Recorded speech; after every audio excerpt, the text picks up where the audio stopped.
last one.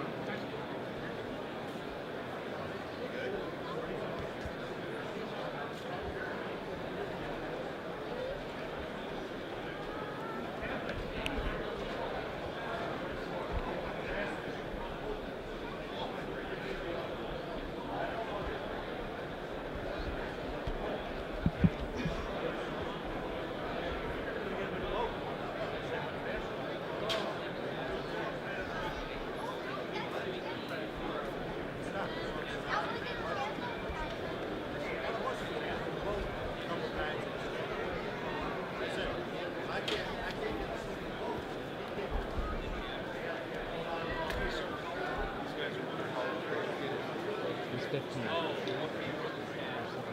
He just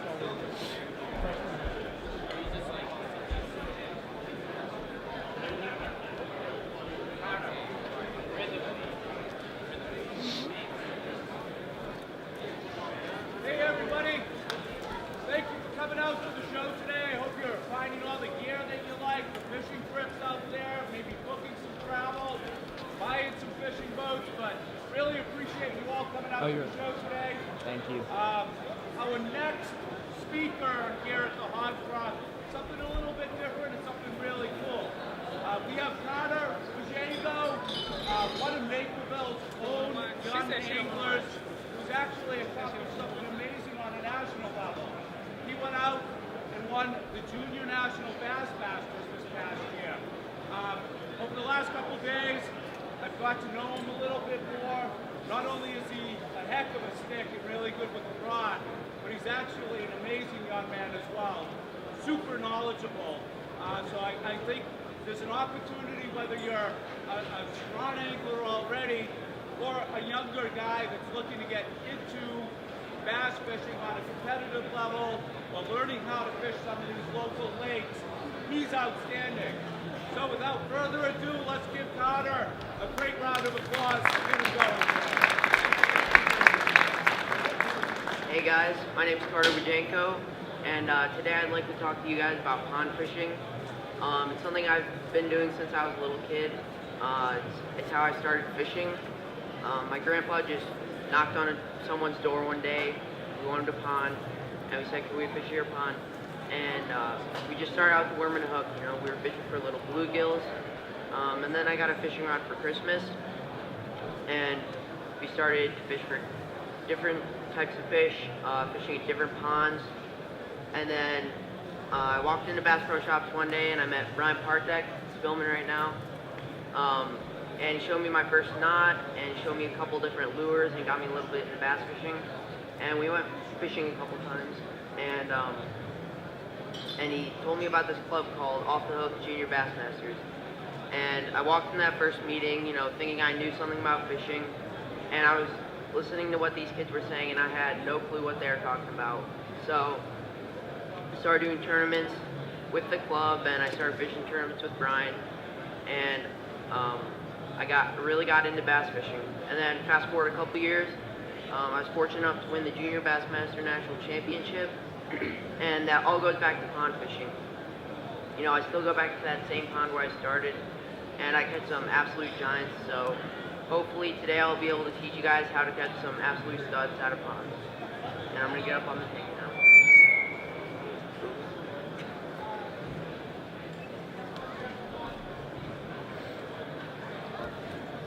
You know, first I'd like to talk about pond fishing and how it's, you know, really helped me in my tournament career.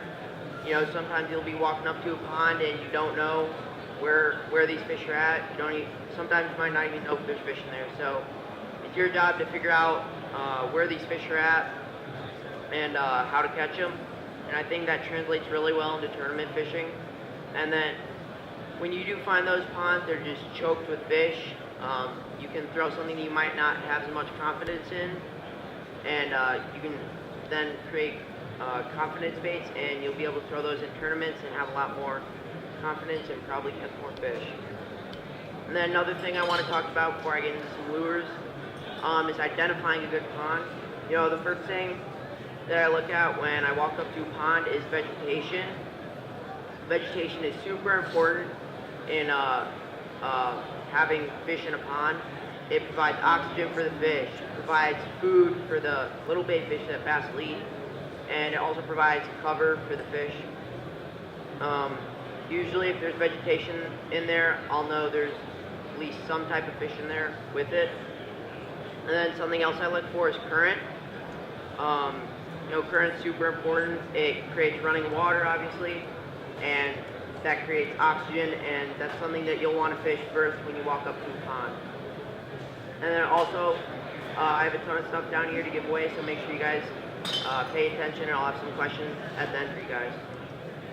The first bait I'll throw, if it's spring, during pre-spawn, is a spinnerbait.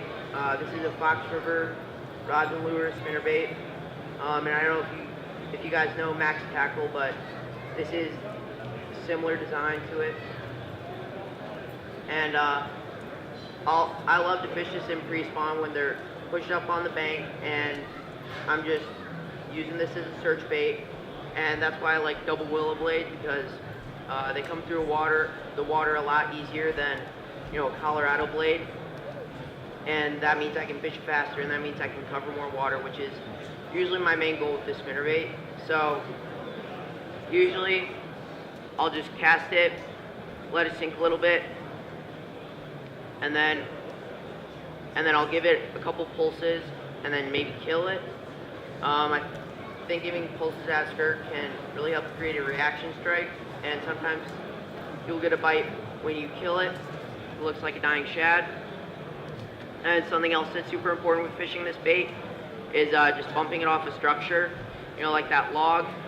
You might want to hit that log and then kill it, or like rocks, and you'll just bump it off those rocks, because a lot of times you'll get bit when it bumps off that cover.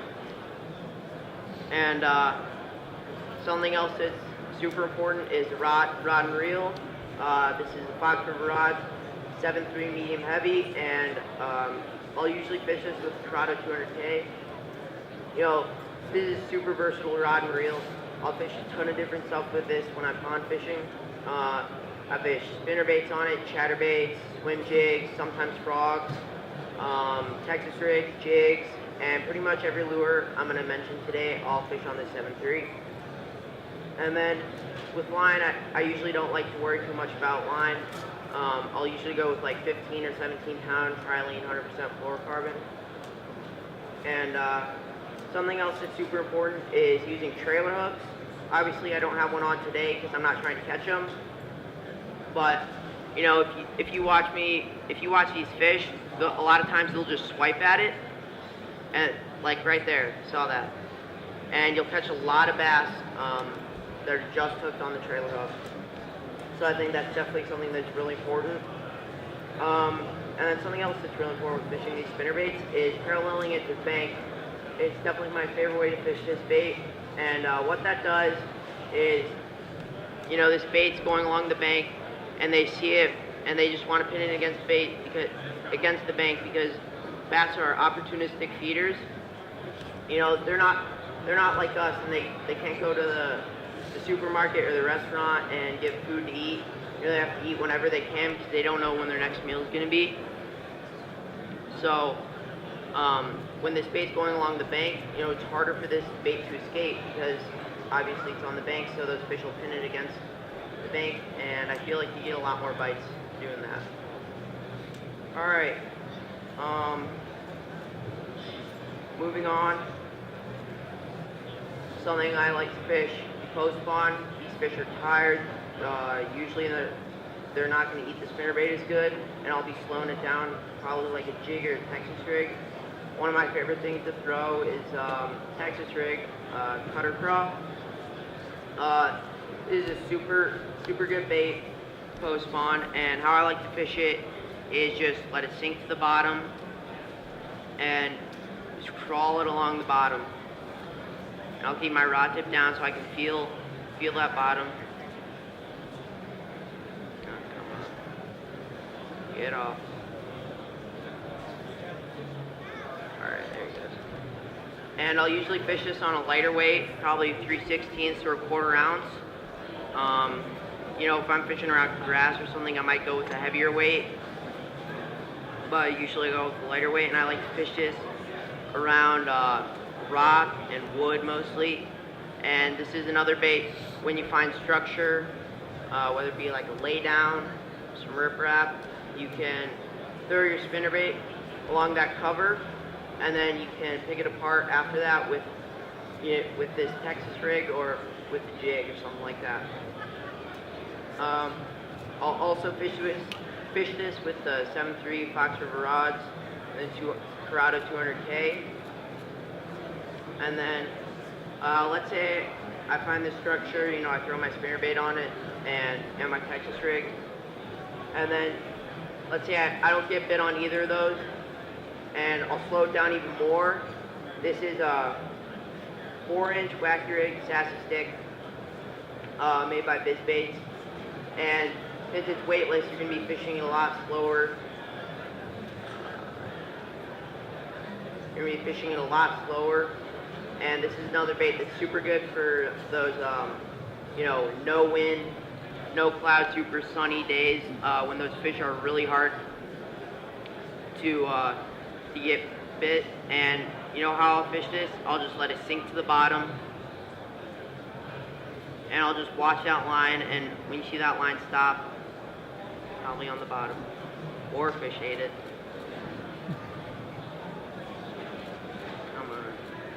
It's kind of hard to work this bait in the tank, obviously, because these fish just keep eating it. And I'll usually fish this. This is one of the few baits I'll fish on a spinning rod when I'm pond fishing. There it goes. I'll fish this on 15-pound braid, and then, depending on the water clarity, you can fish different types of leader lines. I'll usually go with like an 8 or 10 pound. If it's clear water, I'll go down to maybe a 6-pound leader. And how I measure that leader length is just by taking that spool. I don't have one with me, but you just take that spool and you just stretch it out, and that's usually how far I like to go. Clear water, you might do two of your arm spans to get that longer leader. And then moving on, my next bait is BizBaits Dizzy Diamond.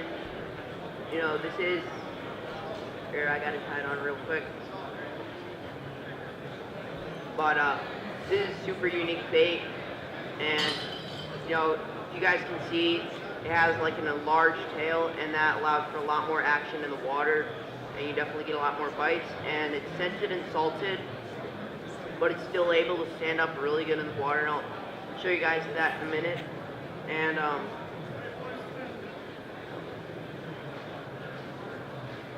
And by the way, I'm clipping these with the BG Ben Green Lucky Lanyard. I've won a ton of tournaments wearing these, and for those superstitious guys out there, it's definitely something you might want to have in the boat with you. And then the knot I'll usually use is Palomar knot. I don't know if you guys have ever used this, but it's pretty much a knot I'll use for everything. And how you tie this knot, go through the eye and then back in, so it creates a loop, and then you'll do an overhand knot. And if you guys have any questions about this knot, I can show you guys how to tie it after the seminar, so it's like close up. You have that loop, and then you bring that lure through the loop, and you always want to let it and tighten it. Now obviously we'll flip it. So you guys can fish this. Usually I'll also fish this on the 7.3 medium heavy, the Corrado 200K.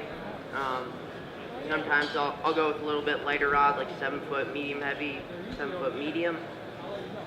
And I'll also usually use lighter line, like 10 or 12.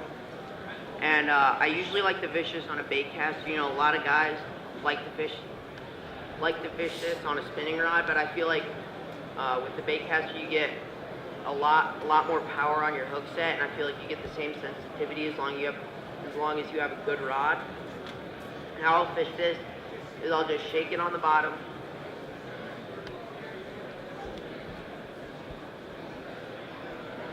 I guess I caught one.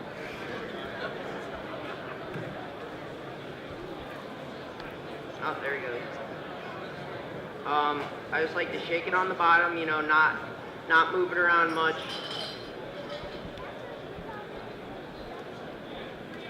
And I'll usually go with the 3/16 ounce custom cast lures football head.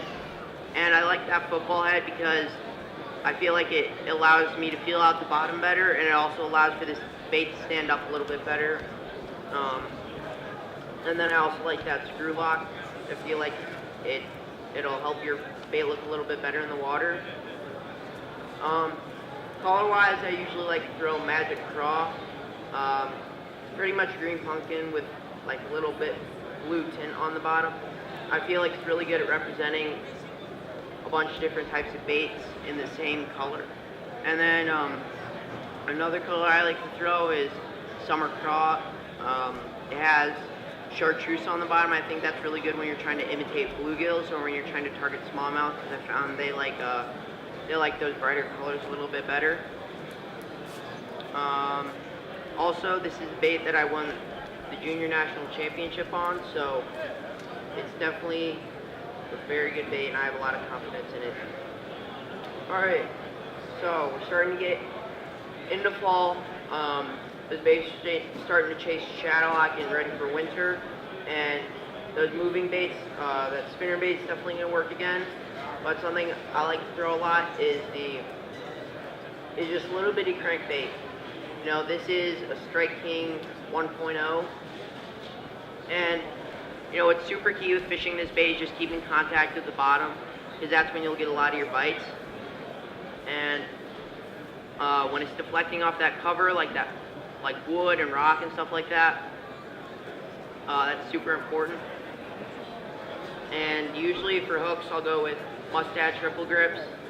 Obviously, I don't have any on today, but something else that's super important is having a good rod. This is a Fox River 6.9 medium on just any 6:4 to 1 gear ratio reel. And what that rod allows you to do is allows you to feel when you're on the bottom, and then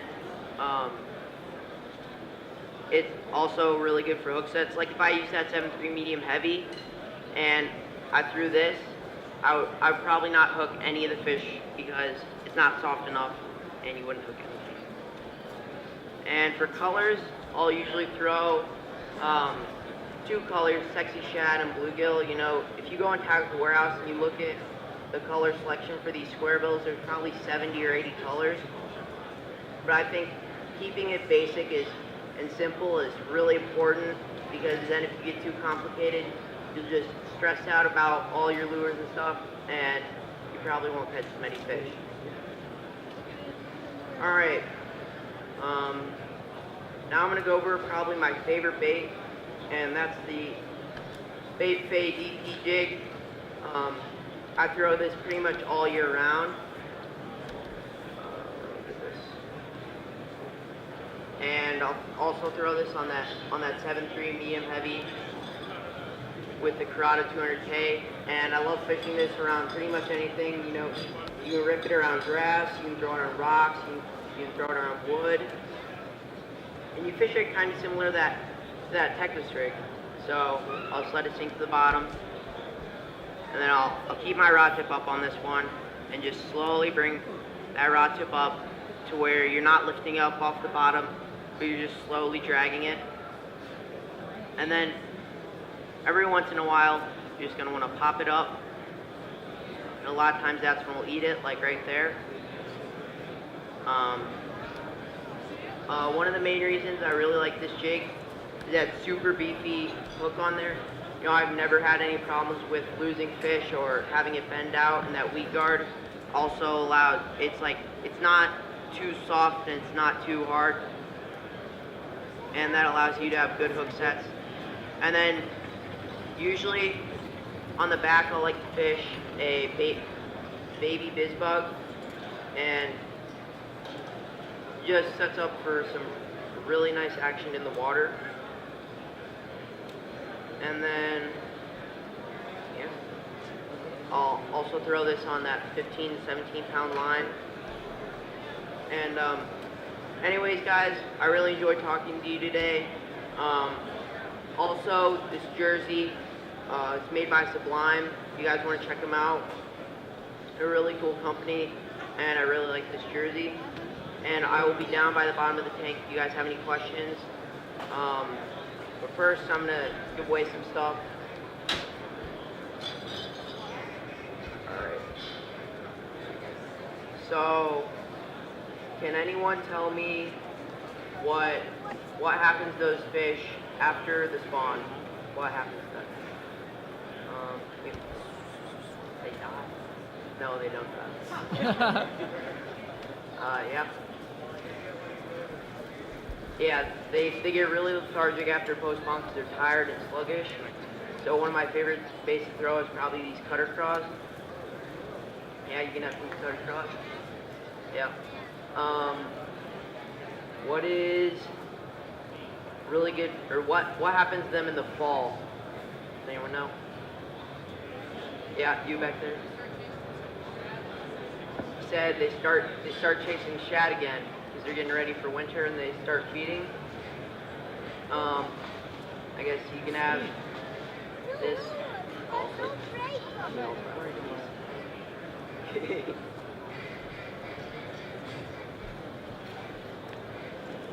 There you go. Those are hidden, yeah. Alright, now do you guys have any questions?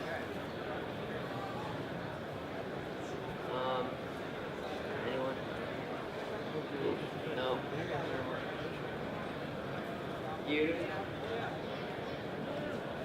As a young angler fishing ponds, how did you get involved to get the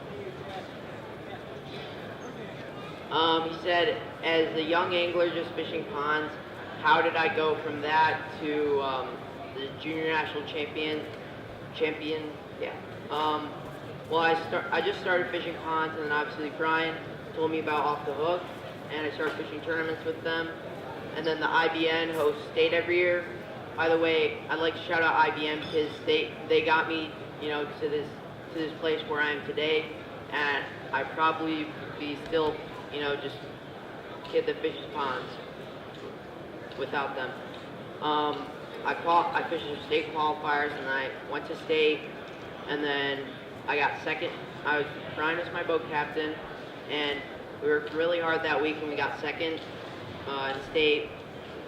And then I partnered with Trey McKinney, and we went down to Tennessee, and we won the junior national championship. Any other questions? Yeah. What other species do I fish for? Sometimes I'll go fish saltwater, and then I also like to fly fish for like trout and stuff. And yeah. Anything else? Yeah. What's your favorite color to throw at Braidwood Lake?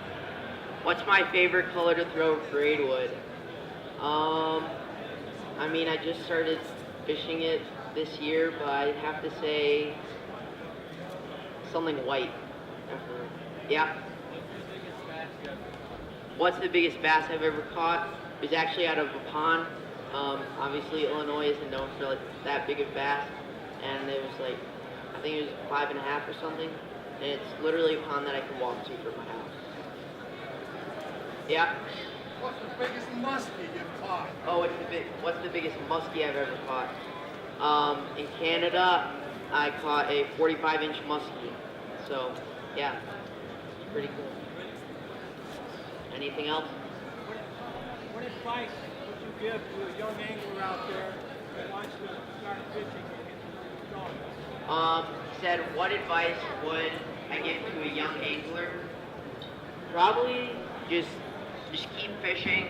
I fish pretty much every day after school. I don't know, just try to talk to people and make a lot of fishing friends, and eventually, you'll start winning tournaments and meeting people. Anything else? Do you have a question? What's the biggest fish I've ever caught? It was probably that 45-inch muskie. Yeah.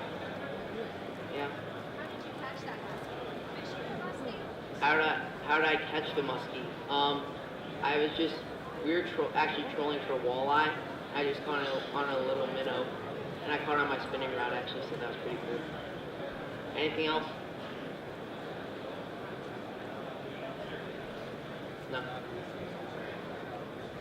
Well, I'll be up here. You guys can come and grab these Bay bracelets, these lucky lanyards, and come and check out some of the stuff that I throw ponds.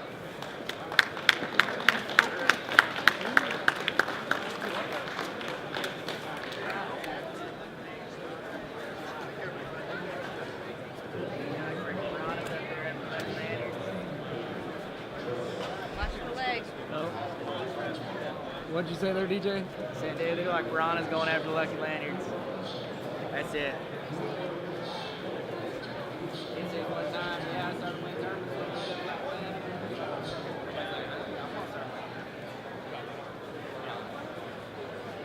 I need that whole segment.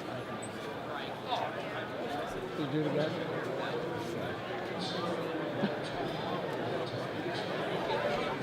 Crush it.